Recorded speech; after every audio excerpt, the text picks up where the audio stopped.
Diplomate des pays occidentaux à Lomé, spectateur passif ou complice de la descente aux enfers du peuple togolais, l'épisode le plus troublant survient lors d'un voyage en Europe en 2019. En Belgique, son passeport est confisqué par la police. Les autorités belges lui expliquent que la France et l'Allemagne refusent de l'accueillir sur leur territoire, ayant reçu des informations des autorités togolaises le présentant comme une personne dangereuse, voire un terroriste. Ces quelques lignes ne sont qu'un extrait des tracasseries racontées dans le journal Liberté numéro 4048 du lundi 3 novembre 2025, tracasseries dont est victime l'opposant Argogne Sambiri-Noaquin, coordinateur de la DMP, de la part du régime togolais depuis plusieurs années. Un homme politique togolais, opposant au régime de dictature de son pays, arrive en Europe, un continent des libertés et de démocratie, et se retrouve tout à coup sans passeport à l'aéroport, confisqué par la police d'un pays de l'Union européenne. Peu importe comment l'information sur une prétendue dangerosité de l'opposant togolais fut transmise aux autorités belges,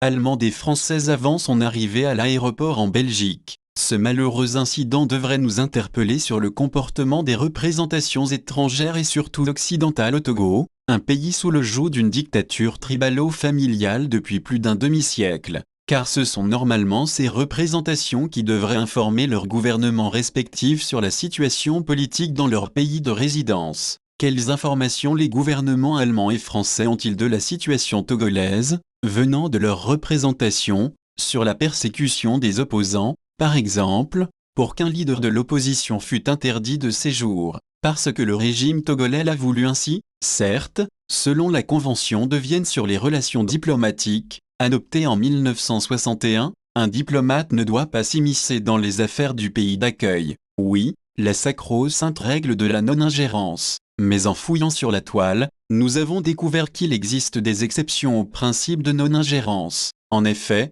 sous l'impulsion de la France, dans les années 80, la question s'est posée de savoir si dans certaines situations, on ne pouvait pas accepter une exception au principe de non-ingérence. Prenant la forme d'un droit d'ingérence humanitaire par la suite, le concept de droit d'ingérence a été recadré dans celui de responsabilité de protéger. En d'autres termes, la notion de responsabilité de protéger affirme que la souveraineté de l'État n'est pas seulement une protection contre l'ingérence extérieure, il s'agit aussi, pour chaque État, d'un devoir de protection de sa population. Toutefois, une responsabilité résiduelle incombe également à la communauté des États dans son ensemble, qui est activée lorsqu'un État est manifestement incapable ou peu désireux d'accomplir sa responsabilité de protéger, ou est lui-même l'auteur des crimes en question. La notion de responsabilité de protéger est finalement entérinée par l'ONU en 2005 dans le document final du sommet mondial. Par ailleurs, la nature brutale du régime togolais,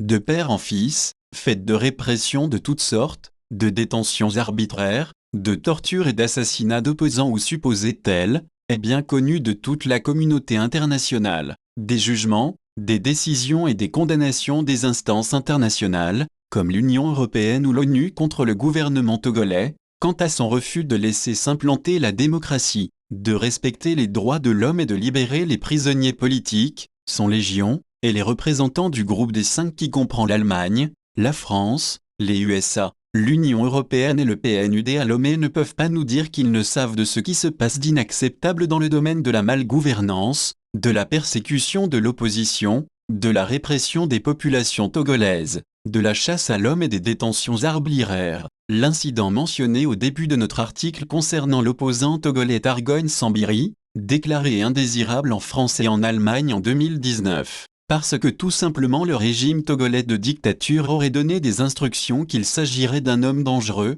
est inacceptable, surtout que les deux pays européens se trouvent sur un continent considéré comme une terre de démocratie, du respect des droits de l'homme et des libertés. Pendant ce temps, les soi-disant dirigeants, tortionnaires et assassins du régime Gnassingbé, plusieurs fois cités dans des rapports d'organisations internationales de défense des droits de l'homme, pour violation des droits humains, peuvent librement circuler en toute impunité en Europe. Si le rôle des représentations européennes et autres dans des pays de dictature, comme le Togo, se résume à seulement représenter et défendre les intérêts de leurs pays respectifs, en fermant les yeux sur ce qui se passe sur le plan politique, en termes de souffrance des populations locales par le fait d'un régime politique qui se comporte comme en territoire conquis, alors, Il y a hypocrisie et il ne serait pas exagéré de parler d'une politique de 2 poids, 2 mesures, parce qu'on voit les mêmes puissances occidentales monter le ton, pour crier haro sur des dictateurs sur d'autres continents. En conclusion, quand on préfère taire les dérives d'un régime dictatorial sur son peuple,